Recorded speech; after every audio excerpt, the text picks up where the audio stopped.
而家介紹下呢一個配件啦，呢啲有簡單嘅單車維修工具啦。咁呢個兩塊布咧就係清潔個鏈條嘅，即係前單車落雨好多污糟啦。咁呢一個牙刷就刷啲鏈條嘅嘢啦。咁呢個單車鎖啦。咁我有一個堅啲嘅 heavy duty 嘅，今日咧輕量化用我去輕嘅咧。咁啊3條索帶，索嗰個背囊嗰個車帶後邊啦。咁啊呢個輕量化單車泵啦。呢個有牌子嘅台灣貨嚟嘅，淘翻嚟嘅。咁啊呢個車尾燈啦。咁啊冰島應該就唔需要嘅，因為夏天佢基本上就唔會天黑嘅。電池啦。咁呢個來令片兩個啦，就放嗰個 brake 嘅嚇。咁呢個快拆扣啦，就係9速嘅。咁仲有呢一個咧，就係打鏈器啦，之前用過一次㗎啦。咁用勾咗鏈條嘅，上次有帶佢唔記得咗用啦。咁有啲工具啦。咁呢個咩火石油咧，就係潤滑鏈條㗎啦。後備胎啦，上次佢打2條都冇爆過胎，咁打1條後備胎夠啦。咁呢個前叉嗰個快拆器咧，帶多一個啦。咁呢個就一般嘅工具啦，一般嗰啲工具6套啦。咁呢個撬胎片啦，就有電池啦。咁俾嗰個咪標嘅。咁呢一個咧就補胎片啦，就呢個好啲，唔使搽水，一念就係啦。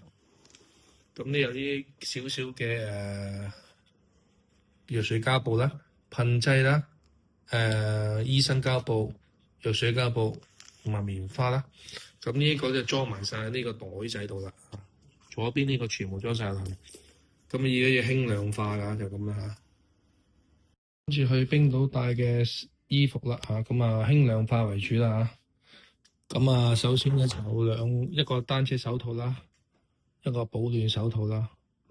咁2對襪啫，咁一對着緊嘅，一對放度啦。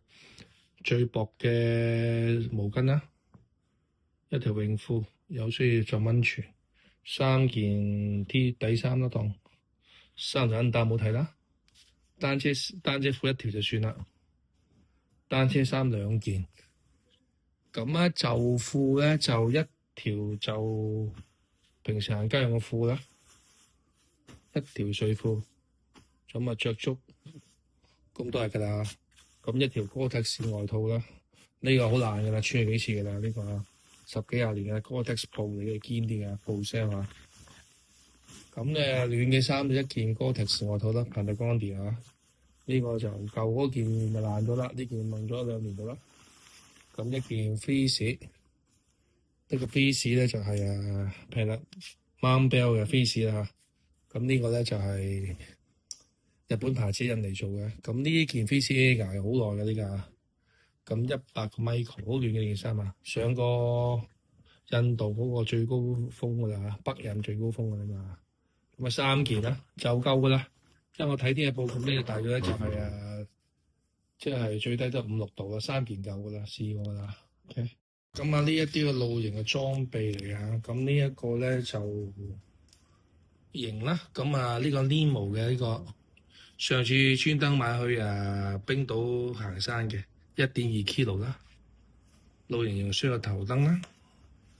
呢種睡袋超過10年㗎啦嚇。咁呢個枕頭啦，新買舊嘅穿咗窿。有把刀啦 ，Mr. 心槍啦。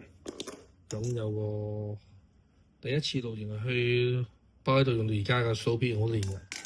咁呢個曲 set 啦 ，OK。咁帶啲洗潔精去，咁帶啲油啦。如果超重就唔帶油啦。咁個先拼係新嘅刀叉。咁呢個就係地布啦。呢個就係墊住啲嘢用嗰種擺件啦。咁呢個補胎貼啦，唔係補胎，即係如果個營穿咗就補窿㗎啦。咁呢個就係用過㗎啦。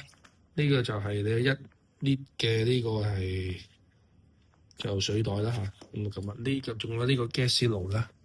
咁用呢個呢個 gas 唔帶氣啦，淨係要上面嗰嚿。咁啱啱 check 過 OK 嘅。咁上嗰嚿啲 MSR 貴嘢嘅，特價先買咁嚿水啊！依有200蚊嘅韓國嘢就唔用啦，MSR 美國嘢啦嚇。好，咁啊整裝待發，咁啊裝咗車啦，咁啊第二次喺冰島露營啦，咁呢一個咧就70 lit 嘅馬鞍袋啦，咁呢個23 lit 細嘅嚇，咁都係防水嘅 Optrid 嘅，仲有 strap 呢啲綁帶咧輕強啲嘅，咁啊輕量化啦而家嚇，咁啊已經裝過下咧就仲有多空位啊，美裝食物都有空位啊，咁啊前面咪錶呢度啦嚇 ，OK 好。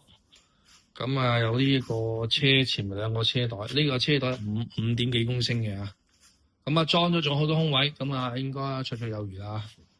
咁其實都試過晒㗎啦，架車裝備啊，個頭盔嚇。咁啊，因為稱下幾重啦，諗辦法唔使買多件行李嘅辦法啊。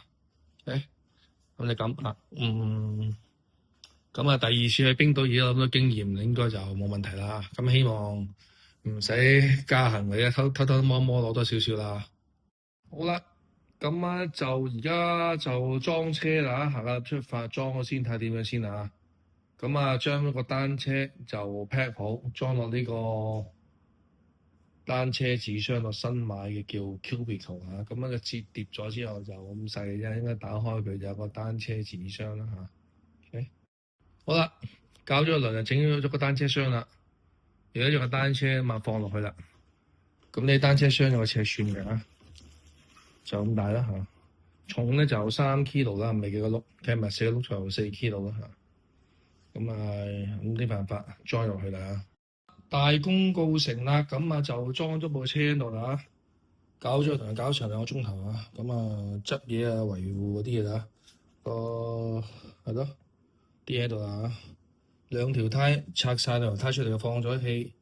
咁啊，重要嘅部位包埋啦嚇，咁啊嗰個曲絲就擺埋落去嚇，咁啊有啲無謂嘢放咗個馬鞍袋喺度嚇，仲有2個細袋，其中一個就 hand carry 啦，就咁啦嚇，咁啊入箱，咁啊暫時綁咗23 kg 啦，通常1 kg buffer 嘅24啦當嚇，好靚啊呢個，咁啊呢個咧就有3件嘢，第一呢個孭嘅跟身行李機，同埋呢件一抽。2件行李，咁啊呢度加埋就12公斤啊，咁啊跟身行李咧，我好似係7公斤啫，12公斤駁帽啦，收埋一件。咁呢個咧就單車箱，咁呢個咧就 pack 咗新買專登係寄倉嘅啊，咁呢個係台灣出品，咁呢個位好似有碌嘅啊，搞咗耐先要擺晒啲嘢落去啊，咁啊個碌咧可以下面已經睇到你而家嚇。下邊佢都可以拆嘅，機艙就拆，咁嘅時就咩啦？咁啊應該就23公斤，我話希望唔好超過24啦，24通常1個 kilo buffer 嘅機艙。